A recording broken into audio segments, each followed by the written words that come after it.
Hey everyone, in this tutorial we're going to take a detailed look at a specific MD prop scenario that allows for bidirectional interaction, meaning that your actor can engage with an MD prop from two different directions, such as passing and returning through a door or crossing a street from either side. To briefly set up our scene, I'm going to use this door MD prop, which can be found in the Down the Street content pack. Make sure that the local axis for both prop mesh and dummy are aligned, which in this case requires a 180-degree rotation on the z-axis. Our door mesh here consists of a frame and the actual door, so for proper assignment we need to attach the door mesh to its equivalent child dummy in the scene manager, and do the same with the parents of both items.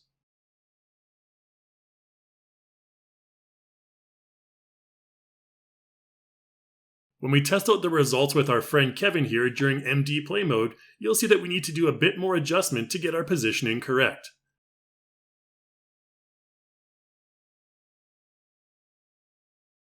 I'm going to hide the dummy mesh for now and take a look at the MD behavior settings for our MD prop.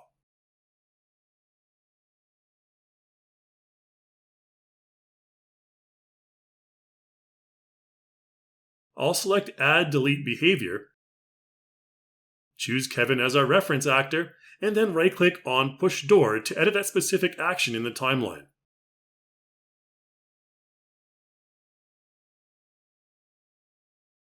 You'll see motion clips already in place for both the actor and the MD prop, which are the source clips we'll use for our refinement.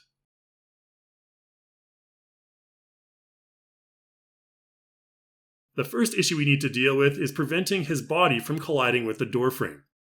The second is the hand position in relation to the handle.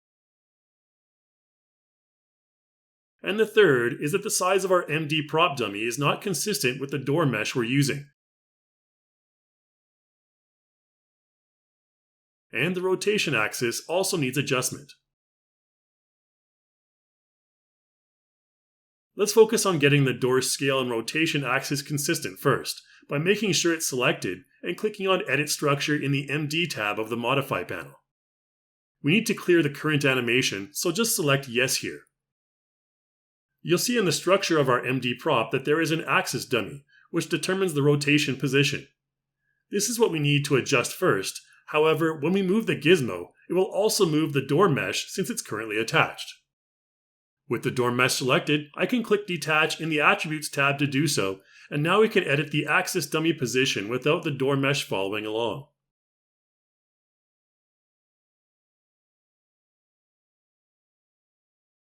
Be aware here that the two reach dummies are currently children of the axis dummy and will follow along with our repositioning, but we'll adjust them separately later.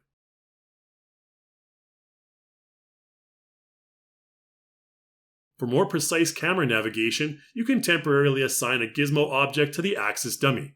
It doesn't matter what you choose here, but you may find it helpful for focus when orbiting the camera.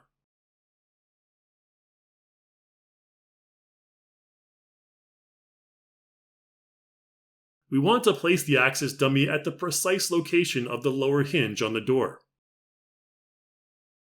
After doing so, we can re-establish our attachment to the MD prop.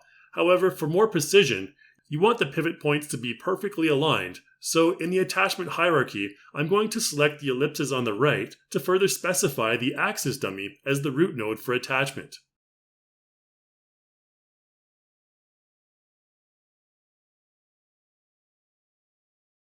Now when we edit using the Edit Animation Layer tool to test the rotation of our axis dummy node, the rotation results will be correct.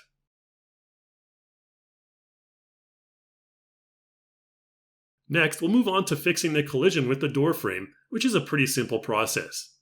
Here, we'll once again open up the Edit Structure window for our MD prop, and this time we want to focus on the point B dummy, which represents our actor's starting position. At the point where our actor is colliding with the wall mesh, we simply need to adjust the dummy position further to the left so that he makes it through the door frame. Don't worry about the hand reach constraints in this step, we'll tackle that next. As mentioned earlier, the hand reach dummies were moved along with the axis dummy, so they'll need to be adjusted next. You'll find all of the hand reach subtracks for your character under the reach track in the timeline. The keyframes here indicate the duration of the reach constraint on the left hand, as well as offset data. You can generally refine this issue by adjusting the position of the hand reach dummies in the Edit Structure window, and you'll see your character's hand will follow along. However, in some cases you may want to also start from scratch for the best precision, so I'll start by deleting the current reach data and then refine the hand reach dummy position on the handle of our door mesh.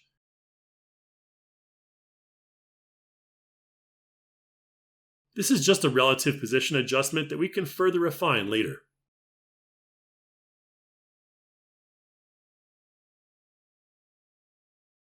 Then, with the actor selected, click on Edit Reach Target in the Motion tab to manually assign our new reach constraint.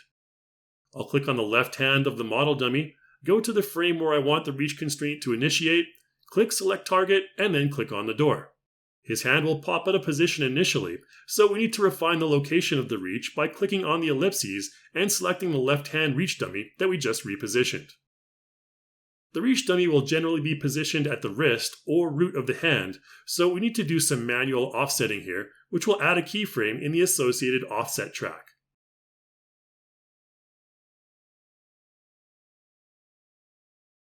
Be aware that you need to enable the rotation box to adjust the rotation.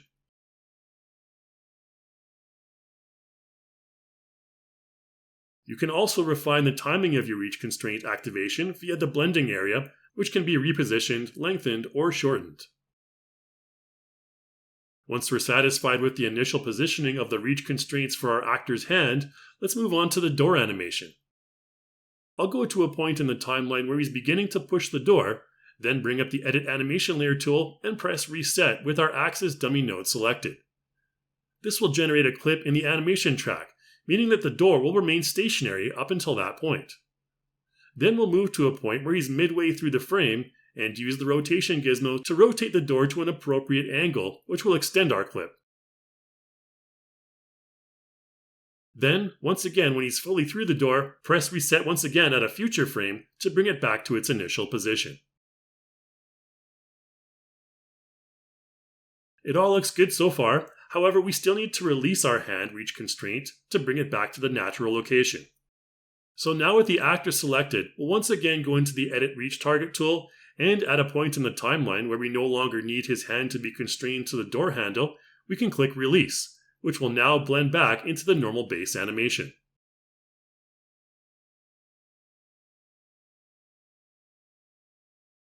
Looks good so far, however we can still add on some minor refinements using the Edit Motion Layer tool.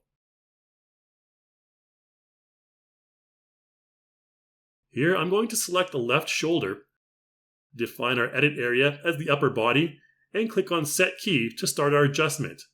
Then a future frame, and rotate the shoulder up slightly. Be aware that position adjustments using the Edit Motion Layer tool may conflict with your existing reach constraints, so you may need additional adjustments throughout the blend area for best results. You can also adjust various other bone positions in the body throughout the animation to avoid unnatural looking poses like overextension of the arm when pushing. Okay, so at last we've gotten our entire interaction to the point where we want it. Now we can save it for future use so that we won't need to repeat these adjustments for future actors who want to walk through this particular door.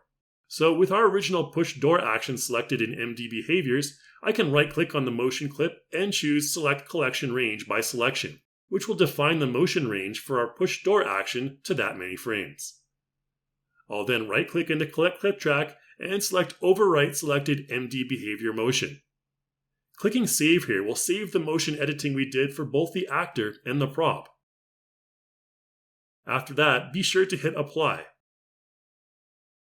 Note that after saving the prop animation, we'll no longer be able to edit the hand reach using the Edit Structure tool as before, since those hand reach constraint data are now baked into the prop animation itself. So to do so, we would need to first delete the motion clip in the MD Props animation track. Alternatively, you can manually adjust the hand reach dummy via the Edit Animation Layer tool, which will then be stored as keys on the timeline.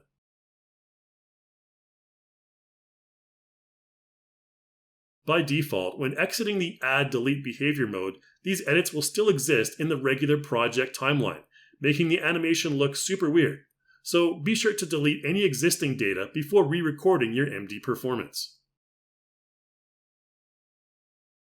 You can also disable this option in the preferences for future edits.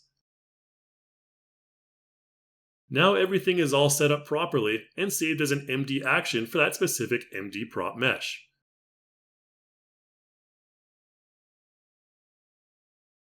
You can also add all sorts of initial motions before your actor performs the main walking through the door action for a more interesting total performance.